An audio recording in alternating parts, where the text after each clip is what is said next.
낮에는 개밥을 주워 먹는 절름발이, 벙어리 노비. 하지만 모두가 잠든 밤이면 달빛 아래 서슬퍼런 건물을 추는 조선 제1검으로 깨어난다. 가문을 멸문지화로 몬 철천지원수 최대감의 발밑으로 스스로 기어들어간 여인. 10년의 뼈를 깎는 인내 끝에 마침내 복수의 칼날이 번뜩이는데 그 순간 눈보라 속에서 나타난 수상한 미치광이 거린의 정체는 10년 묵은 하늘 씻어낼 잔치상을 엎어버린 통쾌한 핏빛 복수극. 과연 월화의 칼끝은 원수의 숨통을 끊을 수 있을까요? 가슴 뻥 뚫리는 사필 귀정의 야담, 지금 바로 시작합니다. 야담 한양을 찾아주셔서 감사합니다. 구독과 좋아요는 큰 사랑입니다. 기억이라는 것은 참으로 잔인한 것이옵니다. 잊으려 해도 잊히지 않고 지우려 해도 지워지지 않으며 오히려 가장 고통스러운 순간일수록 더욱 선명하게 마치 불도장을 찍듯 살 속 깊은 곳에 자국을 남기고야 마는 것이옵니다. 월화가 이 집 마당에 처음 발을 들여놓던 날의 기억이 그러하였습니다. 그날도 이런 겨울이었고 그날도 이렇게 눈이 내렸으며 그날도 월화는 이렇게 추위에 떨고 있었습니다. 그러나 그날의 월화는 지금의 월화와 달랐습니다. 그날의 월화는 아직 울 수 있었습니다. 아직 소리내어 아버지를 부를 수 있었고 아직 세상을 향해 억울하다고 외칠 수 있었습니다. 하지만 지금의 월화는 그 어느 것도 할 수 없었습니다. 아니, 하지 않았습니다. 스스로 선택하여 이를 악물고 열해라는 긴 세월 동안 단 한 번도 입을 열지 않았습니다. 최대감댁은 겉으로 보기에 참으로 그럴싸한 집이었습니다. 기와 지붕이 웅장하게 하늘을 향해 솟아 있었고 넓은 사랑채에는 언제나 고을에서 내로라 하는 양반들이 드나들었으며 안채에서는 사시사철 맛 좋은 음식 냄새가 피어올랐습니다. 담벼락에는 이끼가 고풍스럽게 자라 있었고 마당에는 잘 다듬어진 소나무 한 그루가 위풍당당하게 서 있었으며 대문 앞에는 항상 크고 작은 가마들이 줄을 이었습니다. 마을 사람들은 최대감을 보면 허리를 굽히고 인사를 올렸으며 최대감은 그때마다 넉넉하게 웃으며 손을 내저었습니다. 그 웃음이 얼마나 교묘하게 만들어진 것인지 그 너그러운 손짓 뒤에 얼마나 시커먼 속셈이 숨어 있는지 마을 사람들은 아무도 몰랐습니다. 하지만 월화는 알았습니다. 월화는 그 집 마당 한켠에서 개밥을 주워 먹으면서도 그 사내의 두 눈 속에 도살인 탐욕의 색깔을 정확하게 읽어낼 수 있었습니다. 겉으로는 덕망 있는 대감마님처럼 행세하면서도 뒤에서는 백성의 등골을 휘어잡고 고혈을 빨아먹는 그 더럽고 추악한 본성을 월화는 그것을 잊은 적이 단 하루도 없었습니다. 한시도 잊지 않고 매일 밤 그 기억을 되새기며 칼을 갈고 또 갈았습니다. 오늘도 어김없이 날이 밝자마자 월화의 하루가 시작되었습니다. 동이 채트기도 전에 눈을 뜨고 부엌으로 기어가다시피 하여 아궁이에 불을 지피고 물을 길어오고 쌀을 씻고 나무를 패고 빨래를 하고 마당을 쓸고 달장을 청소하고 외양간의 쇠똥을 치우는 것까지 최대감댁의 밑바닥 허들의 실은 모두 월화의 몫이었습니다. 다른 종들도 없는 것이 아니었습니다. 하지만 그들은 월화를 사람 취급하지 않았기에 자연스럽게 가장 더럽고 가장 고된 일들이 모두 월화에게로 흘러들었습니다. 월화는 한쪽 다리를 심하게 절었습니다. 오른쪽 다리를 질질 끌다시피 하여 걷는 그 모습은 보기에도 딱하였으나 집안 사람들은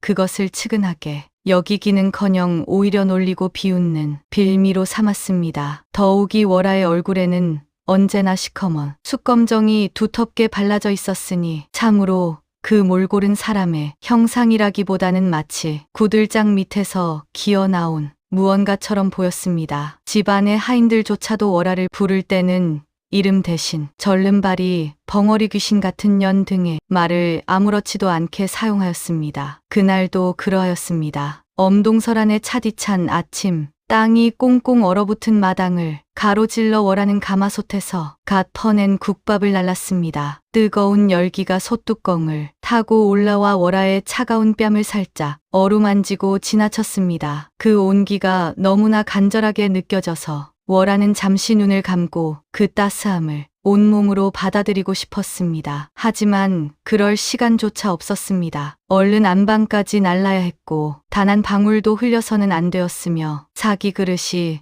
조금이라도 덜 뜨거워지기 전에 상을 차려야 했습니다. 문제는 발이었습니다. 얼어붙은 마당 한복판에 밤새 녹지 않은 살얼음이 얇게 덮인 자리가 있었습니다. 그것을 미처 보지 못했습니다. 오른발이 살얼음 위로 미끄러지는 순간 월아의 몸은 중심을 잃고 한쪽으로 기울었습니다. 뜨거운 국밥이 담긴 사기 그릇을 꼭 붙들려 하였으나 기울어지는 몸의 관성은 어찌할 도리가 없었습니다. 와장창 사기 그릇이 마당 바닥에 부딪히며 산산조각이 나는 소리가 차가운 아침 공기를 찢고 울려 퍼졌습니다. 뜨거운 국물이 사방으로 튀어 얼어붙은 땅 위에 김을 피워 올렸고 하얀 쌀밥이 흙먼지와 뒤섞여 엉망이 되었습니다. 월아는 엎어진 채로 잠시 동작을 멈추었습니다. 무릎이 아팠습니다. 손바닥이 따끔거렸습니다. 하지만 그것보다 더 크게 느껴지는 것은 이제 곧 들이닥칠 것에 대한 공포였습니다. 과연 그것은 금방 찾아왔습니다. 이런 썩을 년, 내년이 감히 내 밥상을 엎어? 안방문이 벌컥 열리며 최대감이 뛰쳐나왔습니다. 비단옷이 아침 햇살에 번들거렸고 그 두툼하고 기름진 얼굴에는 시뻘건 분노의 빛이 가득하였습니다. 월아는 반사적으로 더욱 깊이 고개를 숙였습니다. 몸을 움츠렸습니다. 숨을 참았습니다. 그러면서도 손은 기계적으로 움직여 깨진 사기 그릇 파편들을 맨손으로 주워 담기 시작하였습니다. 날카로운 파편이 손가락 끝을 그었습니다. 따끔한 통증과 함께 검붉은 피가 방울방울 맺혀 흘렀습니다. 뜨거운 국물이 옷자락을 적셨고 차가운 땅바닥의 냉기가 무릎을 타고 올라왔습니다. 벙어리인 월아는 소리를 낼 수 없었으므로 다만 목구멍 깊은 곳에서 끌어올린 신음만이 작게 아주 작게 새어나왔습니다. 아으 아으 짐승이 내는 것과 다를 바 없는 소리였습니다. 최대감은 가죽신을 신은 발로 월아의 어깨를 힘껏 걷어찼습니다. 월아의 몸이 옆으로 팽개쳐졌습니다. 충격에 어깨뼈가 욱신거렸으나 월아는 신음 한 번 내뱉지 않고 다시 일어나 앉았습니다. 최대감은 그것으로도 분이 풀리지 않는지 마당 한켠에 묶여있던 사냥개의 밥그릇을 집어들었습니다. 쉰내가 진동하는 짬밥, 개가 반쯤 핥아먹다 남긴 그것을 최대감은 서슴없이 월아의 얼굴을 향해 확 쏟아부었습니다. 차가운 짬밥이 머리카락을 타고 이마를 타고 뺨을 타고 흘러내렸습니다. 최대감의 비열한 웃음소리가 그 위에 덮쳐 내려왔습니다. 에잉, 쯔쯔, 내년 애비가 영모로 목이 잘려 죽은 것도 모자라 그 딸려는 내 집 마당에서 개밥이나 주워 먹는 꼴이라니 넌 평생 내 발밑에서 개처럼 기어 다녀야 할 팔자야 알겠느냐? 월아는 대답하지 않았습니다. 대답할 수 없었습니다. 아니, 하지 않았습니다. 고개를 숙인 채 마당 흙바닥을 내려다보며 월아는 천천히 짬밥을 핥아먹기 시작하였습니다. 집안 사람들의 웃음소리가 들렸습니다. 창호지 틈으로 이 광경을 들여다보던 하인들의 낄낄거리는 소리가 들렸습니다. 최대감이 소매를 털며 돌아서는 발소리가 들렸습니다. 아무도 보지 않았습니다. 그러므로 아무도 알지 못하였습니다. 땅을 향해 숙여진 월아의 눈동자가 두텁게 발린 숯검정 아래에서 지옥 불보다 더 뜨겁고 시퍼런 도끼로 이글이글 타오르고 있다는 것을 아버지 월아는 속으로 그 한마디를 삼켰습니다. 소리 없는 울음처럼 피 없는 상처처럼 그 한마디가 가슴속 깊은 곳으로 가라앉았습니다. 그리고 그 아래에 열해 동안 한 번도 꺼지지 않은 불씨 하나가 여전히 살아 숨쉬고 있었습니다. 반드시 되갚아 주리라. 밤이 깊어야만 월아는 살 수 있었습니다. 낮 동안 죽은 듯 웅크리고 있다가 모두가 잠든 깊고 고요한 밤이 되어서야 비로소 월아는 진짜 자신의 모습으로 깨어났습니다. 그것은 단순한 휴식이 아니었습니다. 그것은 생존이었고 준비였으며 복수를 향한 긴 여정의 유일한 발판이었습니다. 보름달이 뜨는 밤이면 더욱 그러하였습니다. 둥근 달이 마을 전체를 휘뿌연 달빛으로 적시기 시작할 무렵 월하는 집단 위에서 눈을 떴습니다. 집 안에는 코를 골며 자는 사람들의 소리만이 가득하였습니다. 월하는 조심스럽게 일어났습니다. 절뚝거리며 불편한 다리를 끌면서 최대한 소리를 줄이며 뒷마당을 가로질렀습니다. 담벼락 아래 구들장처럼 납작한 돌 하나를 들어 올리면 그 아래 작은 공간이 있었습니다. 그곳에 월하의 집신이 숨겨져 있었습니다. 낮에 씻는 것과 다른 가볍고 단단한 집신이었습니다. 담을 넘는 순간 월하의 세계가 달라졌습니다. 마을 어귀를 지나 산길로 접어들기 시작하자 월하의 걸음걸이가 변하였습니다. 오른발을 질질 끌던 것이 멈추었습니다. 어깨가 활짝 펴졌습니다. 구부정하게 앞으로 쏠려 있던 허리가 꼿꼿하게 세워졌습니다. 그리고 발걸음은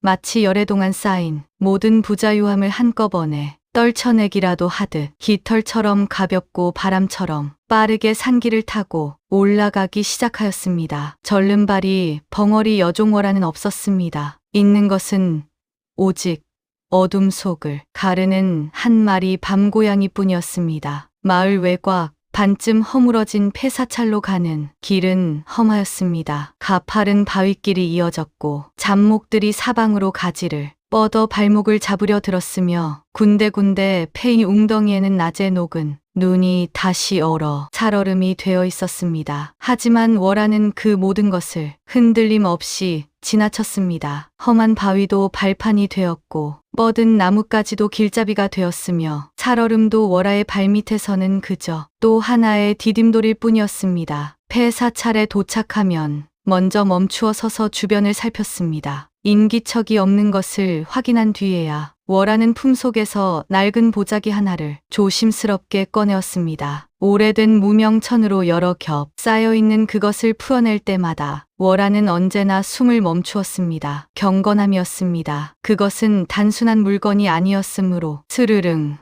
거미 칼집을 빠져나오는 소리가 깊은 밤의 정적을 칼처럼 발랐습니다. 붉은 술이 달린 길고 날렵한 검, 아버지의 유품, 아버지가 평생을 함께한 것, 아버지가 마지막 순간까지 손에서 놓지 않았을 것. 월하가 그 죽음의 현장에서 목숨을 걸고 빼돌려온 단 하나의 유물, 달빛이 칼날 위에 내려앉아 서늘하고 차가운 은빛 섬광이 어둠 속에서 번쩍이었습니다. 월하는 검을 두 손으로 받쳐 들고 잠시 눈을 감았습니다. 아버지의 채취가 느껴지는 것만 같았습니다. 검 손잡이의 감촉이 낯설지 않았습니다. 마치 처음부터 이 검이 월하를 위해 만들어진 것처럼 손에 쥐는 순간 온몸의 기혈이 뚫리는 느낌이 들었습니다. 월하는 눈을 떴습니다. 그리고 땅을 박차고 날아올랐습니다. 검 끝에서 은빛 섬광이 나왔습니다. 몸이 허공에 뜨는 순간 세상이 달리 보였습니다. 중력이 잠시 월하를 잊어버린 것처럼 달빛이 가득한 마당 위를 나비처럼 가볍게 수놓으며 월하의 칼날이 춤을 추었습니다. 허공을 가르는 날카로운 바람 소리, 팽팽하게 당겨진 근육의 긴장감, 온몸에 피가 끓어오르며 귀연저리까지 달아오르는 뜨거움, 떨어지는 마른 낙엽 하나가 칼날 앞을 스쳐 지나갔습니다. 그것은 마치 살아있는 것처럼 빙글빙글 돌다가 검이 그 앞을 지나간 뒤에야 아무런 저항도 없이 조용히 두 조각으로 나뉘어 땅에 내려앉았습니다. 반으로 잘린 단면이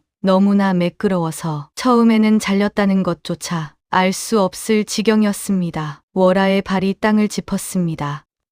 쩍 단단한 석 바닥에 거미줄 같은 금이 선명하게 갈라졌습니다. 그 충격파가 맨발에 발바닥을 통해 올라오며 온몸을 짜릿하게 흔들었습니다. 월하는 그 자리에서 다시 한번 도약하였습니다. 몸이 허공에서 두 바퀴를 돌고 검이 세 방향을 동시에 베었습니다. 착지하는 순간 무릎이 낮게 꺾이며 충격을 흡수하였고 검은 다시 칼집으로 돌아왔습니다. 스르릉 달빛이 폐사찰 마당 위로 쏟아졌습니다. 월하는 숨을 고르며 서 있었습니다. 땀이 이마를 타고 흘러내렸지만 그 표정은 고요하였습니다. 아무것도 느끼지 않는 것처럼 고요한 것이 아니라 모든 것을 느끼면서도 그것들에게 끌려가지 않는 사람의 고요함이었습니다. 아버지가 처음 이 검을 쥐어주던 날이 떠올랐습니다. 월아의 나이 9살 되던 해 봄이었습니다. 아버지는 환하게 웃으며 말씀하셨지요. 이 검은 무기가 아니라고, 이 검은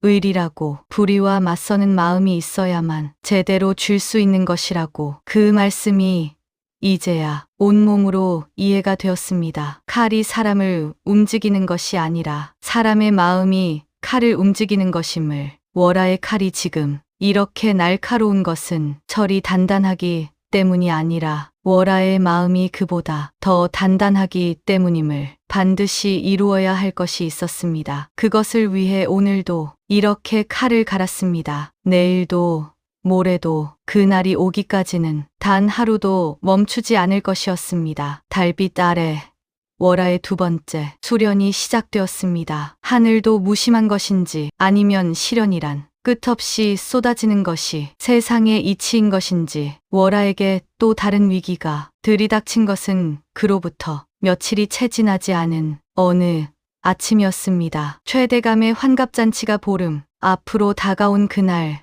사랑채에서 이상한 기운이 흘러나왔습니다. 월아는 아침 일찍부터 마당 청소를 하며 그것을 느꼈습니다. 평소와 다른 무언가가 집 안에 떠돌고 있었습니다. 하인들이 서로 눈짓을 나누었고 안채 쪽에서는 간간히 낮은 목소리로 이야기를 나누는 소리가 들렸으며 사랑채의 최대감은 아침부터 기분이 좋아 보이는 듯하면서도 어딘가 계산적인 웃음을 짓고 있었습니다. 뭔가 꾸미고 있다는 것을 월아는 직감적으로 알아차렸습니다. 하지만 그것이 자신을 향한 것일 줄은 미처 짐작하지 못하였습니다. 정오가 지날 무렵 최대감이 사랑채에서 목소리를 높였습니다. 하인들이 우르르 몰려가는 소리가 들리더니 얼마 지나지 않아 덩치 큰 사내 셋이 마당으로 나와 주위를 두리번거리기 시작하였습니다. 최대감의 사병들이었습니다. 양반가의 사병이라고는 하지만 실상은 뒷골목 시장에서 돈으로 사들인 깡패들과 다를 바 없었습니다. 얼굴에 흉터가 있고 눈빛이 흐리며 입에서는 언제나 탁주 냄새가 진동하는 자들이었습니다. 그들의 시선이 월아에게 닿는 순간 온몸에 소름이 돋았습니다. 전현이야, 저 절름발이. 그 한마디가 월아의 귓속으로 파고 들어왔습니다. 월아는 빗자루를 쥔 손에 힘을 주었습니다. 절대로 달아나면 안 되었습니다. 아직은 아니었습니다. 지금 이 자리에서 도망치는 것은 열애 동안 쌓아온 모든 것을 한순간에 날려버리는 일이었습니다. 월아는 숨을 고르며 절뚝이는 발걸음으로 마당을 천천히 쓸었습니다. 하지만 사내들은 이미 월아를 향해 다가오고 있었습니다. 이년아 옆에 꿇어 채찍이 먼저 왔습니다. 등에 채찍이 날아와 꽂히는 순간 월아는 이를 악물었습니다. 비명이 나오려 하였습니다. 하지만 월아에게는 비명이 없었습니다. 다만 몸이 앞으로 고꾸라지며 무릎이 단단한 땅바닥에 박혔고 빗자루가 손에서 떨어졌습니다. 꽁꽁 묶어라. 밧줄이 양손을 등 뒤로 묶었습니다. 거친 밧줄이 손목을 파고들어 피부를 파열시키며 조여들었습니다. 발목도 묶였습니다. 월아는 아무런 저항도 하지 않았습니다. 지금 저항하는 것은 옳지 않았습니다. 때가 아니었습니다. 때가 아닌 순간의 저항은 복수가 아니라 자멸이었습니다. 최대감이 사랑채 문을 열고 마당으로 나왔습니다. 그 기름진 얼굴에는 만족스럽고 잔인한 미소가 가득하였습니다. 저 말도 못하는 병신년. 밥만 축내니 당장 청나라. 인신매매 상단에 팔아넘겨라. 은전 몇 냥이라도 건져야 내 속이 편하겠구나. 그 목소리가 얼마나 태연하고 경쾌하였는지 마치 묵은 짐을 덜어내는 것처럼 가볍고 즐거운 어투였습니다. 사람 하나를 팔아 은전 몇 냥을 손에 넣는 것이 저 사내에게는 그저 소소한 살림살이의 한 가지에 불과한 것이었습니다. 눈보라가 몰아쳤습니다. 사병들이 끌어다 내던지자 묶인 채로 엎어진 월아의 몸 위로 눈이 빠르게 쌓이기 시작하였습니다. 차가운 것이 등을 파고들었습니다. 손끝에서 감각이 사라져갔습니다. 발끝도 마찬가지였습니다. 몸에서 체온이 빠져나가는 것이 느껴졌습니다. 느리고 고통스러운 속도로. 이년아, 조용히 안 해? 넌 내일 아침이면 청나라로 끌려가. 평생 짐승만도 못한 종년으로 살다 죽을 것이다. 사병의 목소리가 눈보라 속에서 멀어졌습니다. 그들이 자리를 뜨자 월하는 고개를 들었습니다. 하늘이 보였습니다. 낯빛으로 뒤덮인 하늘에서 눈이 쏟아지고 있었습니다. 이대로 아침이 오면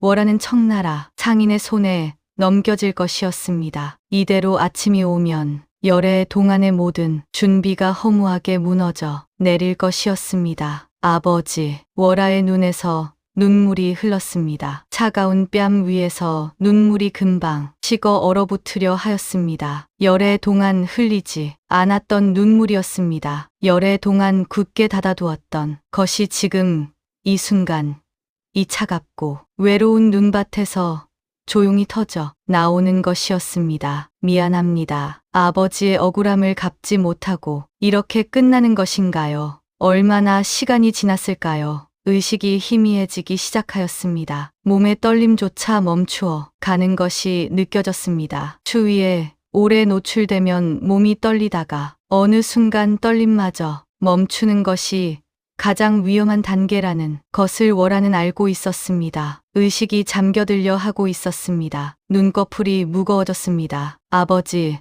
죄송합니다. 그 생각이 희미해지는 의식에 마지막 자락에 걸려 있었습니다. 아직 못다 한 것이 있는데, 아직 갚아야 할 것이 남아있는데, 이렇게 끝나는 것은 너무도 억울하고, 너무도 서러우며, 너무도 원통한 일이었습니다. 그때였습니다. 아이고, 밥 한 술만 줍쇼. 예, 이 엄동설 안에 얼어 죽게 생겼구만요. 귀에 닿는 소리가 너무나 생경하여 월하는 번쩍 눈을 떴습니다. 시궁창 냄새가 먼저 왔습니다. 코를 막고 싶을 만큼 강렬하고 오래되고 묵은 냄새였습니다. 눈이 어느 정도 초점을 맞추자 한 사내의 형상이 보였습니다. 머리카락은 새집을 지어놓은 것처럼 엉키고 뭉쳐 있었으며 얼굴에는 때가 층층이 쌓여 본래의 피부색이 어떤 것인지 가늠조차 할 수 없었고 누더기 같은 옷자락은 군데군데 구멍이 뚫리고 헤어져 있었습니다. 무릎까지 쌓인 눈속을 아무렇지도 않은 것처럼 뚜벅뚜벅 걸어 들어오는 그 모습은 한눈에 보기에도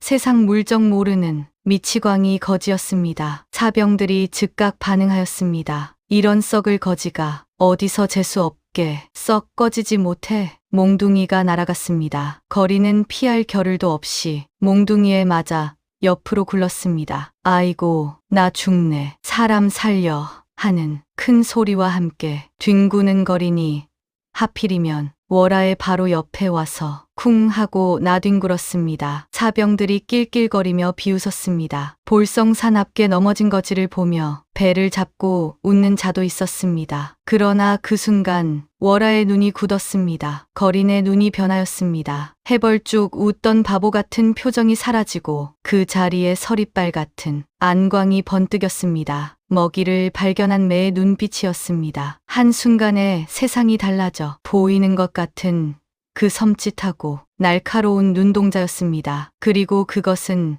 아주 잠깐이었습니다. 사병들이 시선을 돌리기도 전에 그 눈빛은 다시 흐릿하고 멍청해 보이는 거지의 것으로 돌아갔습니다. 월하의 가슴이 서서히 뛰기 시작하였습니다. 사병들의 웃음소리 사이로 거린의 입술이 아주 조금 움직였습니다. 월하의 귀에 간신히 닿을 만큼의 작은 소리였습니다.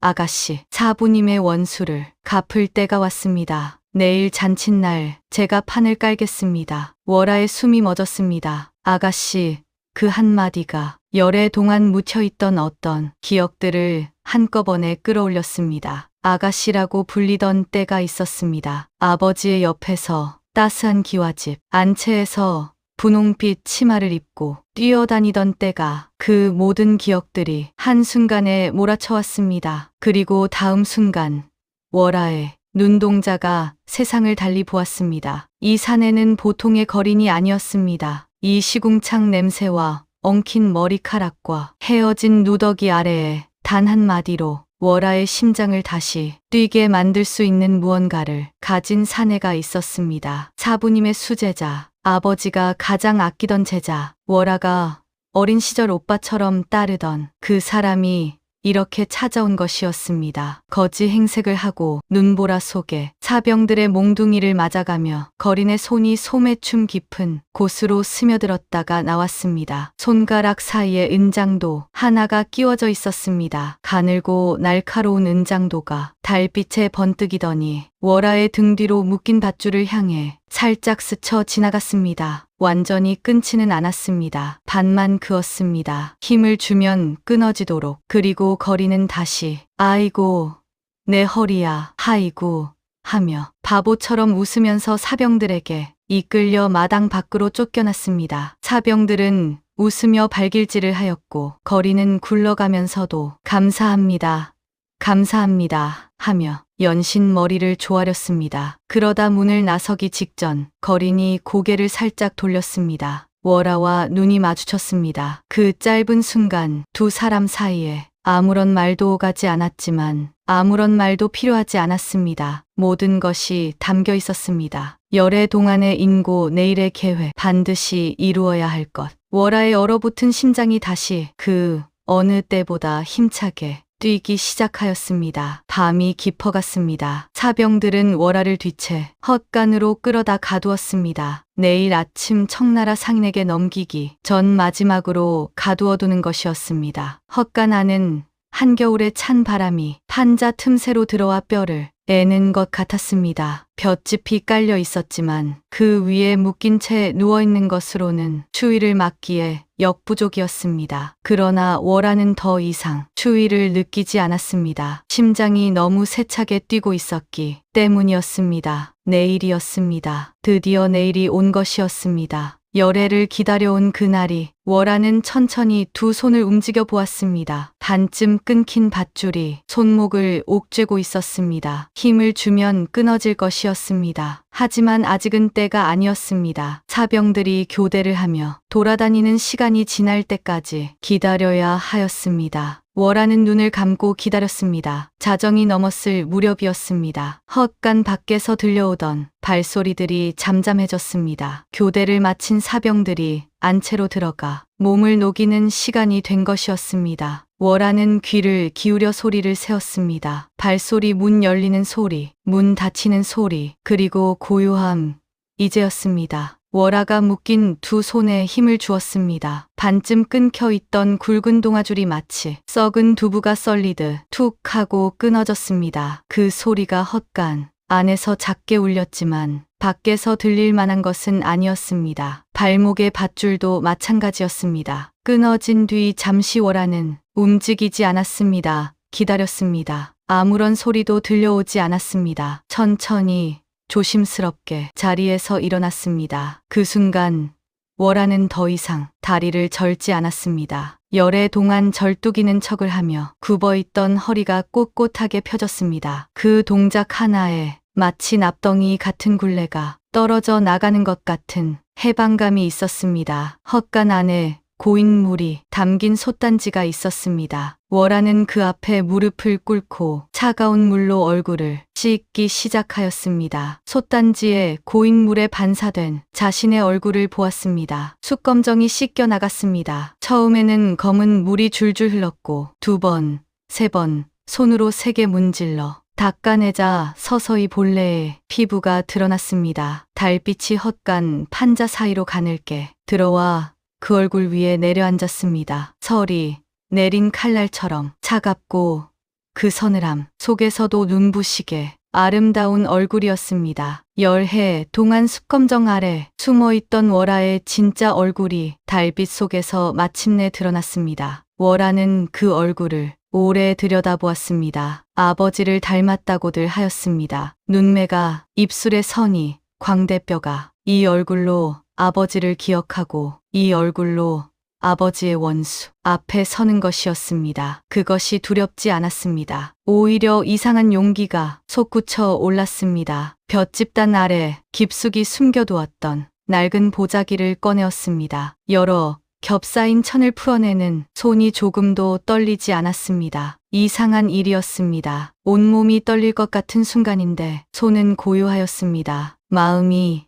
이미 결정을 끝냈기 때문이었습니다. 스르릉 붉은 술이 달린 아버지의 명검이 헛간의 어둠 속으로 그 모습을 드러냈습니다. 달빛을 받아 번쩍이는 칼날, 열해를 함께 버텨온 그것이 지금 이 순간을 위해 숨을 참고 기다려왔던 것 같았습니다. 월하는 검을 등 뒤로 묶었습니다. 무복을 입고 머리를 단단히 동여매고 마지막으로 칼자루에 손을 얹어 확인하였습니다. 그리고 헛간 판자 틈 사이로 보이는 최대감댁 앞마당을 내다보았습니다. 불빛이 새어나오는 안채, 내일이면 수백 명의 사람들이 모일 그 마당, 차가운 눈빛으로 월하는 낮고 단호하게 입을 열었습니다. 최대감 내 놈이 삼킨 내 가문의 피눈물, 오늘 밤 그 목줄을 끊어 모두 토해내게 해주마. 그 목소리는 열해 만에 처음으로 공기를 가르는 것이었습니다. 낮고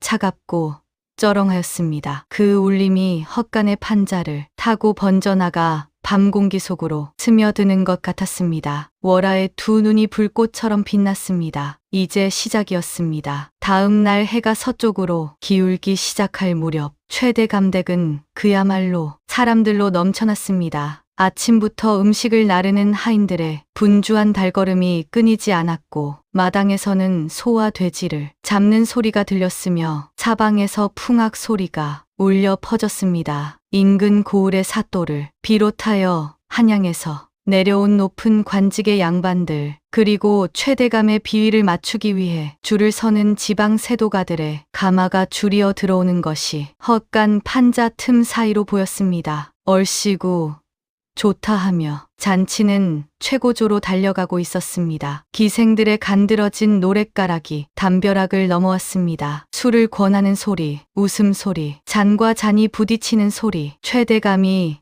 비단 방석에 기대어 앉아 산의 진미를 씹으며 악마 같은 웃음을 터뜨리는 소리가 여기까지 들려왔습니다. 크하하, 내 평생 이렇게 좋은 날이 또 있겠는가. 마시고 즐기시게들 하는 목소리가 월하는 그 소리를 들으며 헛간 안에서 기다렸습니다. 잔치가 무르익어야 하였습니다. 사람들이 술에 취하고 경계심이 느슨해지고 모두가 이 순간에 흠뻑 빠져들 때를 기다려야 하였습니다. 그때가 되면 이도령도 움직일 것이었습니다. 그때가 되면 월하도 움직일 것이었습니다. 뒤채 헛간은 한낮이 되어도 햇빛 한 줄기 들어오지 않는 어두컴컴한 곳이었습니다. 하지만 월하의 눈은 어둠에 이미 익숙해 있었습니다. 열해 동안 이 집의 가장 어두운 구석에서 살아왔으니 어둠은 월하에게 두려운 것이 아니라 오히려 익숙하고 편안한 것이었습니다. 잔치의 소리가 점점 커져갔습니다. 풍악 소리가 달아오르고 사람들의 목소리가 높아지며 쉬기에 젖은 웃음소리들이 담벼락을 넘어 넘쳤습니다. 그제였습니다. 더 이상 기다릴 이유가 없었습니다. 월하는 자리에서 일어났습니다. 헛간 판자 하나를 조용히 밀어냈습니다. 오래 전부터 살짝 느슨하게 만들어 두었던 자리였습니다. 판자가 빠지며 사람 하나가 나갈 수 있는 공간이 생겼습니다. 월하는 그 틈을 빠져나왔습니다. 뒷마당을 가로질렀습니다. 발소리를 완전히 죽인 채 그림자처럼 담벼락을 타고 이동하였습니다. 사병들은 앞마당에 집중되어 있었습니다. 뒤채는 한산하였습니다. 월하는 서두르지 않았습니다. 급한 마음이 실수를 만드는 것이었습니다. 천천히 정확하게 한 걸음씩 대문 앞에 섰습니다. 안에서 들려오는 잔치 소리가 더 크게 울렸습니다. 풍악이 절정에 달했습니다. 기생들의 노랫소리가 가장 높이 올라가는 순간이었습니다. 수백 명의 시선이 기생들의 춤사 위에 쏠려 있는 지금 이 순간이었습니다. 월하가 뒤로 물러섰습니다. 그리고 달려들었습니다. 쾅! 대문이 두 동강 나며 박살이 났습니다. 굳게 닫혀있던 튼튼한 대문이 월하의 발길질 하나에 뒤로 날아가 땅바닥에 처박혔습니다. 그 충격파가 땅을 타고 번져나가며 잔칫집 마당 전체를 흔들었습니다. 풍악 소리가 뚝 멎었습니다. 기생들의 노랫소리가 사라졌습니다. 수백 명의 사람들이 일제히 고개를 돌려 대문 쪽을 바라보았습니다. 흙먼지가 가라앉으며 한 여인의 형상이 드러났습니다. 떼국물 흐르던 누더기 대신 정갈한 무복 등에는 붉은 술이 달린 장검, 숯검정이 씻겨 드러난 차갑고 눈부신 얼굴. 그 여인이 천천히 고개를 들어 마당 안을 바라보았습니다. 잔칫집의 사위가 고요해졌습니다. 사병들이 뻣뻣하게 굳어버렸습니다. 손잡이에 얹었던 손이 떨어졌습니다. 무어라 소리를 질러야 할 텐데 소리가 나오지 않았습니다. 이상한 일이었습니다. 이 여인의 눈빛 앞에서는 몸이 먼저 두려움을 느끼고 그 두려움이 목소리를 삼켜버리는 것이었습니다. 최대감의 얼굴이 하얗게 질렸습니다. 손에 들고 있던 술잔이 떨어져 산산조각 났습니다.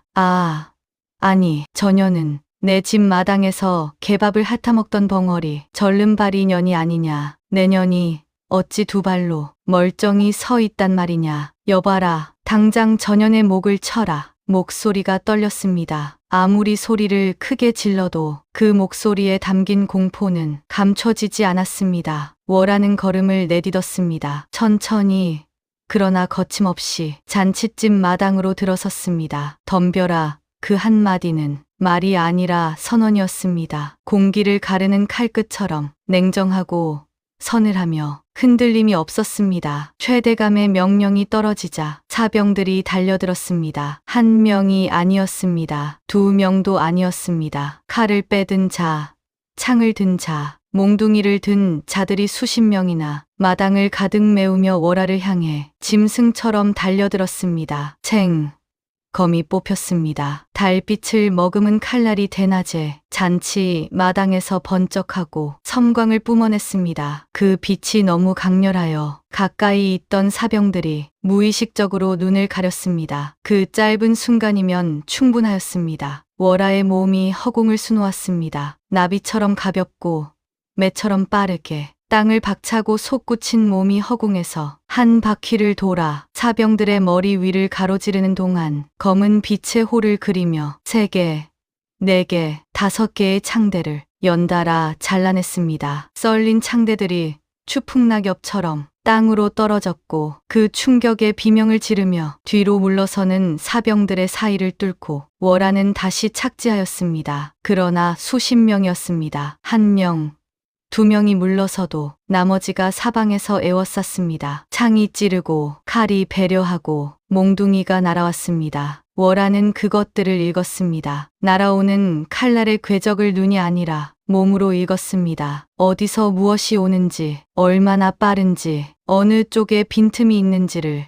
열해 동안의 수연이 쌓아온 감각이 전광석화처럼 계산해내었습니다. 월하의 몸은 그 계산을 따라 마치 물이 흐르듯 자연스럽게 움직였습니다. 피하고 받아치고 돌아서고 날아올랐습니다. 사병 하나가 월하의 등을 향해 창을 찔러왔습니다. 월하는 몸을 비틀어 창끝을 겨드랑이로 가볍게 눌러 껴안은 뒤 검 손잡이로 그 사내에 명치를 짧게 찍었습니다. 사내가 하며 쓰러졌습니다. 옆에서 날아오는 몽둥이는 몸을 낮춰 피하면서 동시에 발로 그 사내의 무릎, 옆면을 냅다 걷어찼습니다. 우두둑 소리와 함께 사내가 나동그라졌습니다. 월하의 검이 마침내 허공을 크게 가르는 큰 궤적을 그렸습니다. 콰직 최대감이 앉아있던 거대한 잔치상이 정확히 반으로 쩍 갈라졌습니다. 산의 진미가 사방으로 흩날렸습니다. 갖은 음식들이 공중에 흩어지며 잔치상 위에 모여있던 사람들의 옷자락을 적셨습니다. 최대감은 기겁하며 뒤로 나자빠졌습니다. 비단 방석이 엎어지고 엉덩방아를 찧은 채 바닥에 주저앉은 최대감의 얼굴은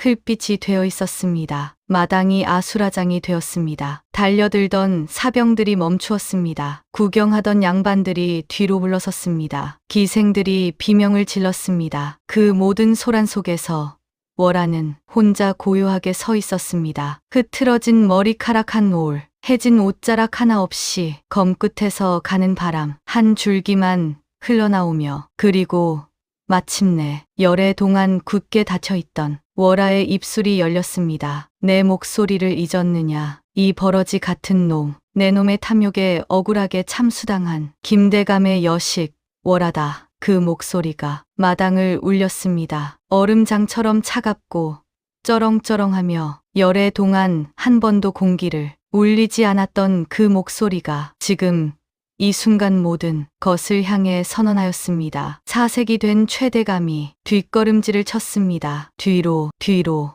도망치려고 그때였습니다. 암행어사 출두야. 그 소리가 천둥처럼 사방에서 동시에 터졌습니다. 담장 위에서 지붕 위에서 대문 밖에서 사방에서 횃불이 타오르며 고을 전체가 밝아졌습니다. 담장 위로 거지 행색을 벗어던지고 새벽빛처럼 깨끗한 관복을 갖춰 입은 이도령이 나타났습니다. 달빛을 받아 번쩍이는 마패가 높이 치켜들렸습니다. 잔칫집이 순식간에 얼어붙었습니다. 이도령의 목소리가 울려 퍼지자 그것은 단순한 명령이 아니었습니다. 그것은 열애의 억울함에 대한 응답이었고 죽어간 자들에 대한 뒤늦은 정의였으며 이 땅의 법이 아직 살아있다는 증거였습니다. 관군들이 들이닥쳤습니다. 수백 명의 관군이 횃불을 들고 사방에서 쏟아져 들어왔습니다. 훈련된 발소리가 땅을 울리며 잔칫집 마당을 가득 메웠습니다. 잠시 전까지 기생들의 춤사위로 가득하던 그 자리가 눈 깜짝할 새에 날카로운 창끝들로 빽빽하게 채워졌습니다. 최대감의 사병들은 무기를 던지고 엎드렸습니다. 아부하던 사또와 양반들은 혼비백산하여 상 밑으로 기어들어 가거나 벽 쪽으로 몸을 바짝 붙이며 손사래를 쳤습니다. 자신들은 아무것도 모르고 그저 잔치에 왔을 뿐이라는 듯이 방금 전까지 최대감과 술잔을 기울이며 덕담을 나누던 그 입으로 최대감은 덜덜 떨며 바닥에 납작 엎드렸습니다. 비단옷이 흙먼지에 뒤섞였습니다. 환갑잔치를 위해 새로 맞춘 고급 비단이 흙바닥에 질질 끌렸습니다. 오줌을 지리는 냄새가 났습니다. 방금 전까지 천하를 손에 쥔 것 같던 그 기세가 지금 이 순간 어디로 사라져 버렸는지 찾을 수가 없었습니다. 월하의 서늘한 칼끝이 최대감의 턱 밑에 닿았습니다. 최대감이 고개를 들었습니다. 그 눈빛이 방금 전까지의 공포에 더하여 이제는 애원의 빛으로 흔들리기 시작하였습니다. 아, 아가씨, 내가 다 잘못했네. 제발 내 목숨만은. 월하는 그 말을 끊었습니다. 눈빛 하나로 추가적인 말이 필요하지 않았습니다. 최대감의 떨리는 눈동자와 월하의 고요한 눈동자가 마주쳤습니다. 그 안에 담긴 것들이 얼마나 다른지, 얼마나 깊은 거리가 두 사람 사이에 벌어져 있는지 최대감은 그것을 느끼고 몸을 더 낮추었습니다. 내 놈의 더러운 입으로 내 아버지를 들먹이지 마라. 내 놈의 목을 단숨에 베는 것은 너무도 가벼운 벌.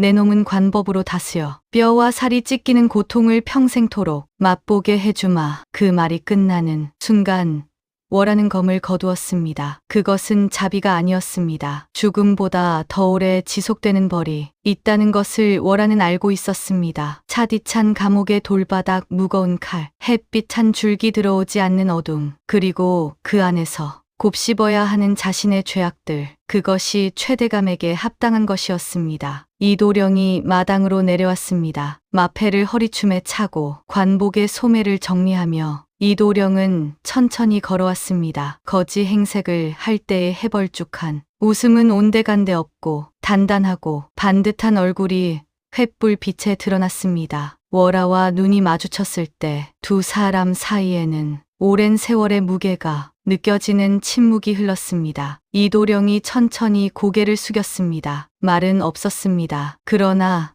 그 고개 숙임에는 모든 것이 담겨 있었습니다. 오래 기다렸다는 건 미안하다는 것, 이제라도 왔다는 것. 월하는 그것을 받았습니다. 고개를 살짝 끄덕이는 것으로 관군들이 최대감과 그 일당을 포박하기 시작하였습니다. 최대감의 팔이 등 뒤로 꺾이며 밧줄에 묶였습니다. 방금 전 월하의 손목을 묶었던 그 밧줄과 같은 종류의 것이 이제 최대감의 손목을 올가매고 있었습니다. 인과응보, 이 세상의 이치가 이렇게 느리고 때로는 너무 오래 기다리게 하면서도 결국에는 제자리를 찾아오는 것이었습니다. 잔칫집은 완전히 쑥대밭이 되었습니다. 고을에서 내로라 하던 양반들이 머리를 조아리며 끌려가고 호화롭던 잔치상은 반으로 갈라져 뒤집혀 있었으며 풍악을 울리던 악사들은 악기를 내팽개치고 구석에 웅크려 있었습니다. 달빛이 그 모든 것 위에 고르게 쏟아지며 이 밤의 일을 낱낱이 비추었습니다. 이도령의 엄정한 조사가 시작되었습니다. 며칠이 걸렸습니다. 최대감의 창고를 열고 장부를 뒤지고 감춰두었던 문서들을 찾아내고 관련된 자들을 하나하나 불러 자백을 받아냈습니다. 그 과정에서 드러난 것들은 월화가 이미 알고 있었던 것들을 확인해 주는 동시에 미처 알지 못했던 것들까지 낱낱이 드러났습니다. 열애 전 최대감은 당시 청렴하고 덕망 높던 김대감의 재산을 탐냈습니다. 김대감의 넓은 전답과 기와집 그리고 그것보다 더 감나가는 조정에서의 신망을 그것을 빼앗기 위해 최대감이 선택한 방법은 영모였습니다. 없는 죄를 만들어냈습니다. 거짓 증거를 꾸미고 거짓 증인을 세우고 거짓 밀고를 올려 주례 없는 사람의 목을 쳤습니다. 그 죄상이 문서로 증언으로 숫자로 낱낱이 드러났습니다. 이도령은 그 모든 것을 정리하여 조정에 올렸습니다. 임금의 명이 내려오는 데에는 오래 걸리지 않았습니다. 최대감은 전 재산을 몰수당하였습니다. 넓은 전답도 기와집도 창고에 쌓인 금은보화도 심지어 입고 있던 비단옷조차 전부 나라에 귀속되었습니다. 그리고 최대감 자신은 평생 햇빛 한 줌 들어오지 않는 차디찬 감옥에 갇히는 신세가 되었습니다. 목에 무거운 칼을 차고 질질 끌려 나오는 그날 고을 사람들이 기량 쪽에 늘어서 있었습니다. 그동안 최대감에게 온갖 핍박을 받아온 백성들이었습니다. 세금을 2배로 뜯기고 논밭을 강제로 빼앗기고 억울한 죄를 뒤집어 쓰고 자식들이 종으로 팔려 나가는 것을 손 못 쓰고 지켜봐야 했던 그 사람들이 썩은 계란이 날아왔습니다. 돌이 날아왔습니다. 욕설이 쏟아졌습니다. 아이고, 이 천벌 받을 놈아. 내 놈이 흘린 밥알 주워 먹던 개만도 못한 꼴이 되었구나. 최대감은 피눈물을 흘리며 고개를 떨구었습니다.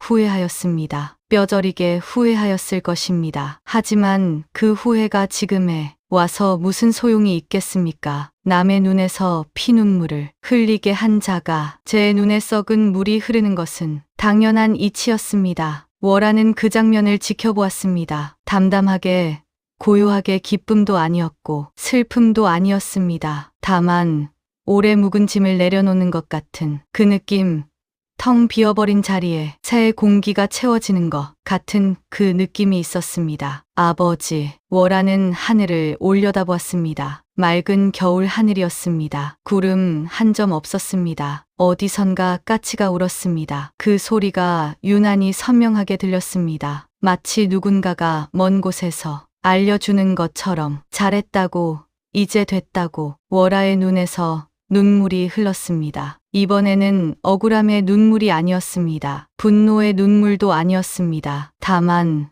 오래오래 참아온 것들이 이제 더 이상 참지 않아도 되는 것들이 조용히 흘러내리는 것이었습니다. 숯검정 없는 맨얼굴 위로 겨울 햇살이 따스하게 내려앉았습니다. 봄이 왔습니다. 겨울이 얼마나 길었는지를 봄이 오면 비로소 실감하는 법입니다. 얼어붙었던 땅이 녹고 굳어있던 나뭇가지가 부드러워지며 어느 날 아침 문을 열었더니 마당 한켠에 작은 꽃 한 송이가 피어있는 것을 발견하는 그 순간, 그것이 바로 봄이 왔다는 증거였습니다. 월화의 집에도 봄이 왔습니다. 빼앗겼던 기와집을 되찾았습니다. 아버지의 이름에 씌워진 영모에 누명이 말끔히 벗겨졌습니다. 조정에서 공식적으로 복권이 이루어졌고 빼앗겼던 전답과 재산이 하나하나 돌아왔습니다. 처음 그것들이 돌아오는 것을 확인하던 날, 월화는 마당에 서서 오래도록 그 자리를 바라보았습니다. 여기서 뛰어놀던 기억이 있었습니다. 분홍빛 치마를 입고 아버지의 등을 타고 오르던 기억이, 어머니가 안 채 툇마루에 앉아 바느질을 하며 낮게 콧노래를 부르던 기억이, 저녁이 되면 밥 먹으러 오라는 하인의 목소리가 마당을 가득 울리던 기억이, 그 모든 것들이 지금 이 순간 선명하게 밀려왔습니다. 이제는 돌아올 수 없는 것들이 있었습니다. 아버지는 이미 이 세상에 없었습니다. 어머니도 아버지의 죽음을 채 넘기지 못하고 일찍 돌아가셨습니다. 그 기와집에서 함께 살던 사람들은 모두 뿔뿔이 흩어졌습니다. 집은 돌아왔지만 그 안을 채우던 것들은 돌아오지 않았습니다. 그러나 월아는 오래 슬퍼하지 않았습니다. 아버지가 남긴 것이 있었기 때문이었습니다. 이 집이 아니었습니다. 이 전답이 아니었습니다. 불의에 맞서는 마음, 그것이 칼이 되고 그 칼이 결국 세상을 바꾼다는 것. 아버지가 평생 그 검으로 보여준 것들이 월아의 몸속에 고스란히 살아있었습니다. 따스한 봄날 오후 대청마루에 앉아 마당을 내다보았습니다. 고운 비단옷이었습니다. 열해 만에 처음으로 비단을 입었습니다. 발에는 붉은 꽃신이 신겨져 있었습니다. 손가락에는 손목까지 남아있던 밧줄, 자국이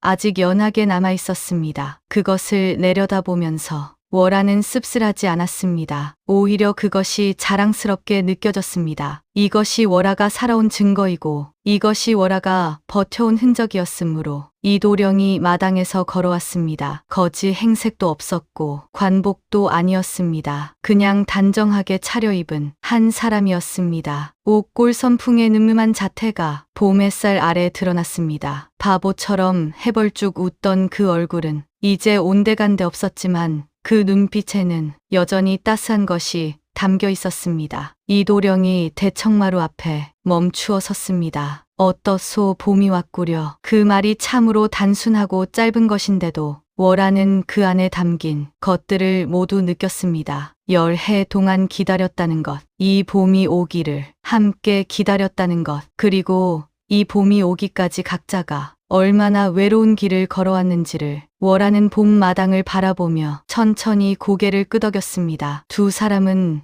오래전 아버지가 맺어준 인연을 가지고 있었습니다. 월아가 아직 어리던 시절 아버지와 이도령의 스승 사이에서 이야기된 그 인연이 세상이 뒤집히면서 모든 것이 무너졌지만 그 인연만큼은 무너지지 않고 두 사람을 이어주고 있었습니다. 그것이 이도령을 이고을로 오게 하였고 그것이 이도령의 손으로 월아의 밧줄을 반쯤 끊어놓게 하였으며 그것이 두 사람을 지금 이 봄날 대청마루 앞에 서게 하였습니다. 봄날의 홀례는 조용하였습니다. 화려하지 않았습니다. 수백 명을 초대한 잔치도 아니었습니다. 다만 마을 사람들 몇과 아버지를 기억하는 사람들 몇이 모여 함께 밥을 먹고 술을 나누었습니다. 그것으로 충분하였습니다. 아니, 그것이 더 좋았습니다. 월아는 그날 처음으로 소리 내어 웃었습니다. 열해 만의 웃음이었습니다. 어색하고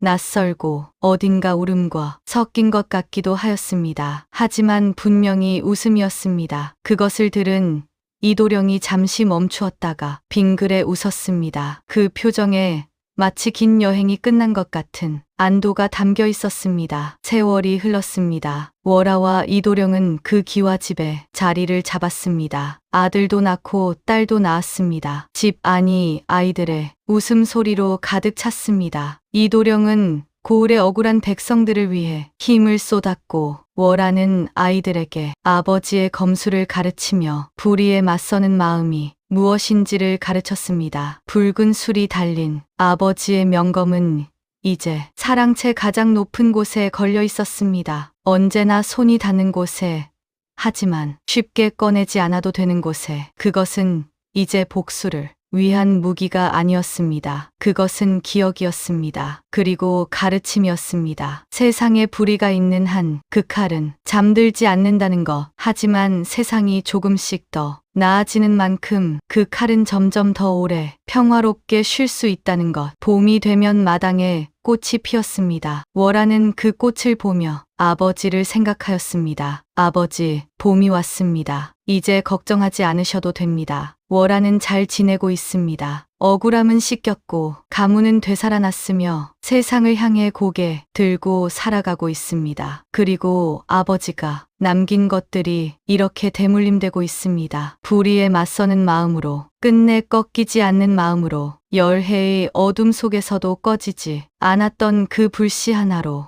월아는 봄 하늘을 올려다보았습니다. 따스한 햇살이 얼굴, 위로 내려앉았습니다. 그 온기가 참으로 좋았습니다. 그 온기 속에서 월하는 조용히 눈을 감고 오래오래 그 봄을 온몸으로 받아들였습니다. 아버지가 그 어딘가에서 빙그레 웃고 있을 것 같았습니다.